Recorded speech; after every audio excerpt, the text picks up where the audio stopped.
why would anybody sign up to jump in a ring and get punched in the face?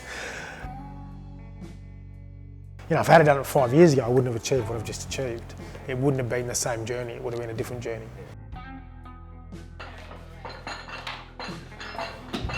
Yeah, I'd never do anything to anybody else I wouldn't do to myself, and generally I treat myself worse than anybody else, so yeah, I push myself hard. I definitely expect, you know, like, what happens on the night happens on the night, you know, like, yes, I have control over it, but, you know, everybody has a bad day at the office, you know.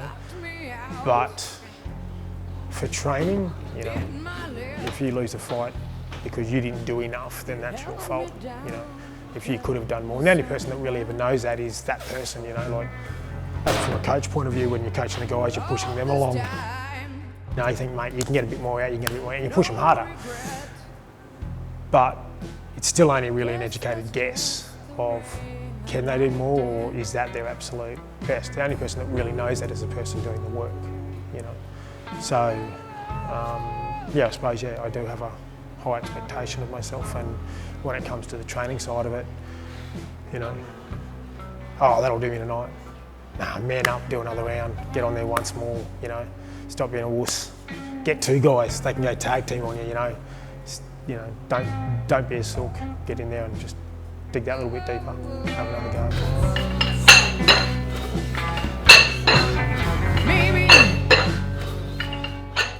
Result of the fight will be the result, you know, like, I want to go in there, I'd like to win. That's just a result, you know, at the end of the day. What I've accomplished over that time, and the time that I've done it in as well, is pretty huge, you know, like, I think from anybody's point of view. I haven't just lost the weight, I've also gotten seriously fit, you know, feeling good, moving well.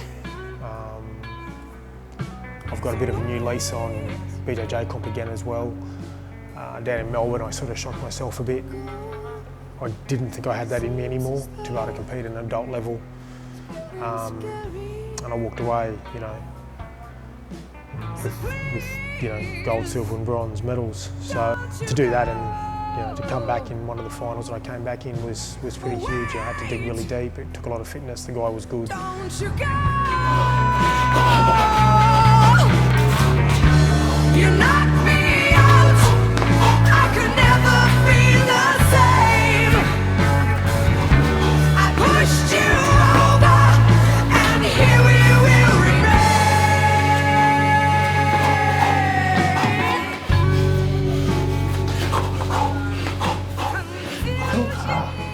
No!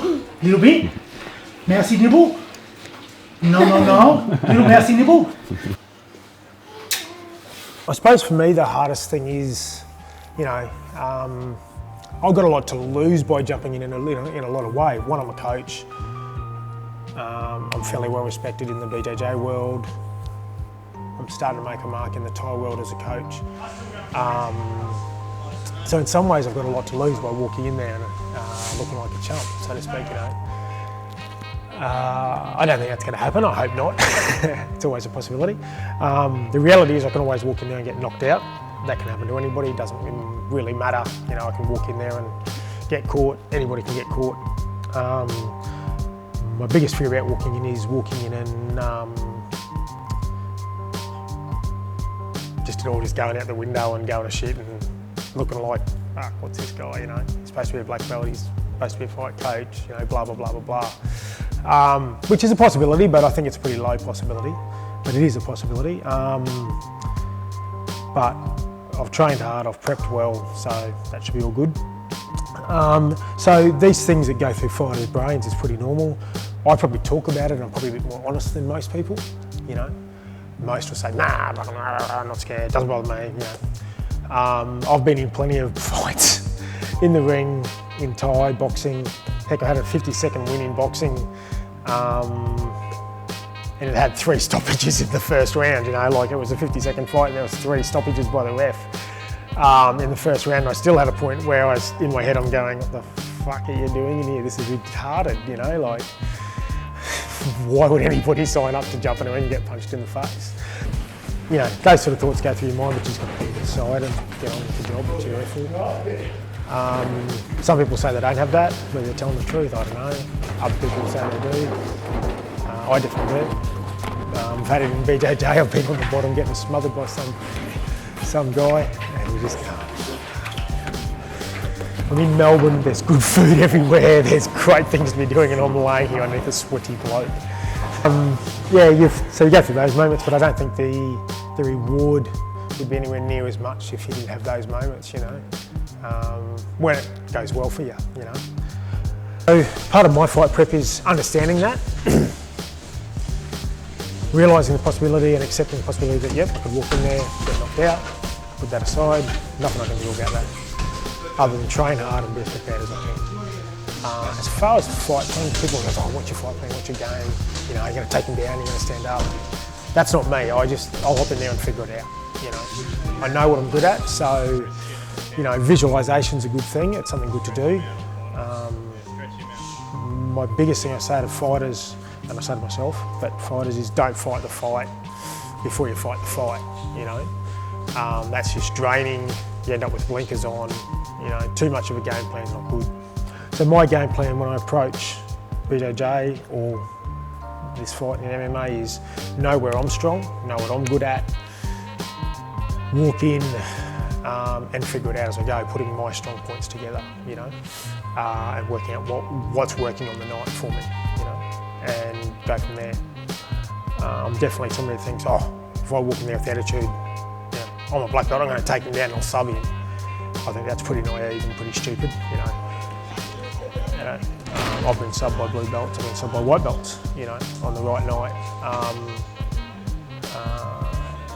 So to walk in there and go with that attitude, oh, I'll just put him on the deck and finish him, that's pretty naive and pretty stupid. He might be stronger than me on the ground, he might be a good wrestler, he might be this, he might be that. So I've just got to know where I'm good.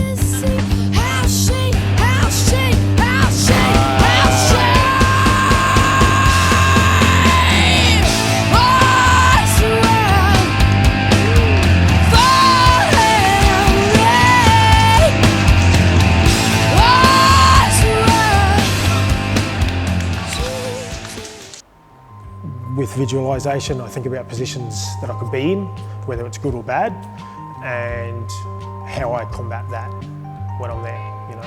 So that's sort of my fight prep in my head, is just make sure that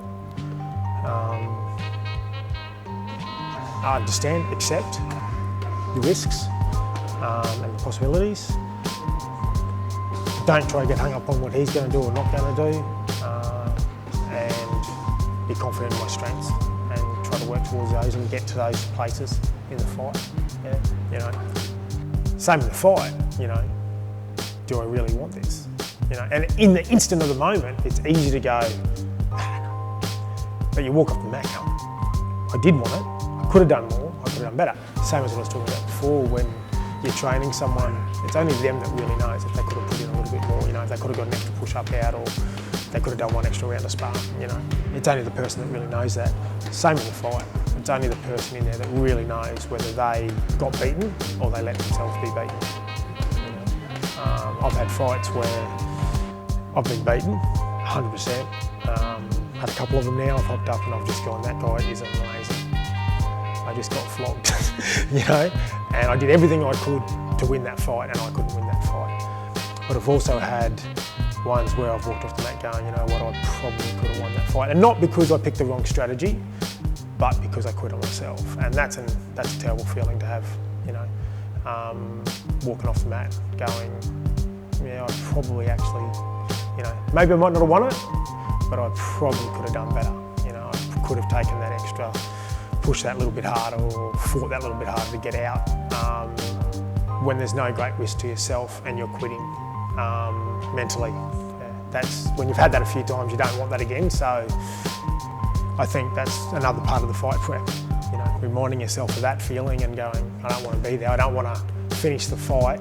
You know, with so many people there, so many people that have put their, you know, their hard-earned money to come and watch me fight. I don't want to let them down. I don't want to let myself down. When, you know, if I get beaten, I want to walk out of there knowing that he beat me. You know, not I quit, or I could have done more, or I could have done this. No, he won, fair and square. He was a better guy on the night. that I can live with, walking out, kicking myself because I could have done a bit more. That'll just eat at me forever, you know. So as far as personal goals go, the result doesn't really matter, you know. Getting in there, doing it, bucket list done. Thank you, baby, for letting me. And getting in there, doing it has achieved, you know, if I had done it 5 years ago, I wouldn't have achieved what I've just achieved. It wouldn't have been the same journey, it would have been a different journey.